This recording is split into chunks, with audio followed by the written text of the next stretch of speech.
ભાવનગરના ત્રીજા એડિશનલ પ્રજાપતિ સાહેબે સરકારી વકીલ જયેશ પંડ્યાની દલીલો ગ્રાહ્ય રાખી 2 વર્ષ પૂર્વે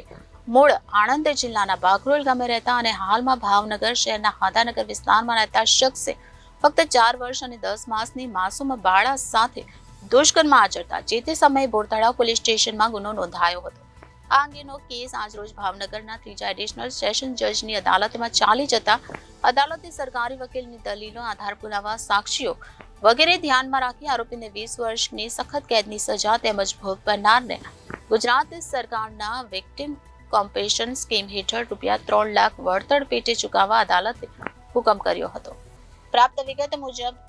કામના આરોપી રૂકેશભાઈ ઉર્ફે પ્રેમભાઈ તે બાકરોલ કુમાર શાળા વલ્લભ વિદ્યાનગર જિલ્લો આણંદ નામના શખ્સે ફરિયાદીની ભોગ બનનારની સગીર વયની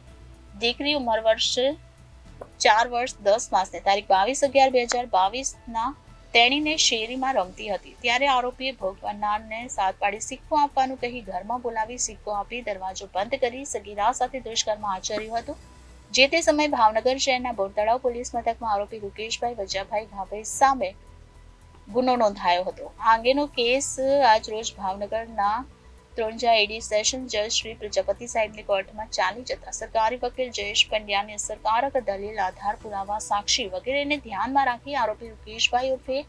પ્રેમભાઈ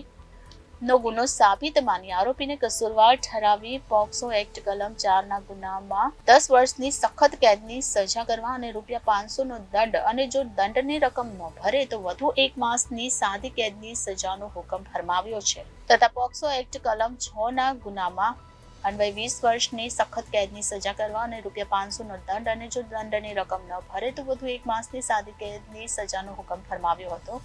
આ અદાલતે ફટકારી હતી તેમજ આ હુકમ મુજબ દંડની રકમમાંથી CRPC કલમ 357 હેઠળ વળતર ચૂકવવાનો હુકમ કરવો જરૂરી છે, પરંતુ આરોપીની આર્થિક પરિસ્થિતિ જોતા આરોપી પાસેથી દંડ વસૂલી તેમાંથી ભોગ બનનારને વળતર ચૂકવવાનો હુકમ કરવો યોગ્ય જણાતો નથી, જેથી ગુજરાત સરકારશ્રીની વિક્ટિમ કોમ્પેન્સેશન સ્કીમ હેઠળ વળતર ચૂકવવું વધુ યોગ્ય જણાઈ આવે છે, જેથી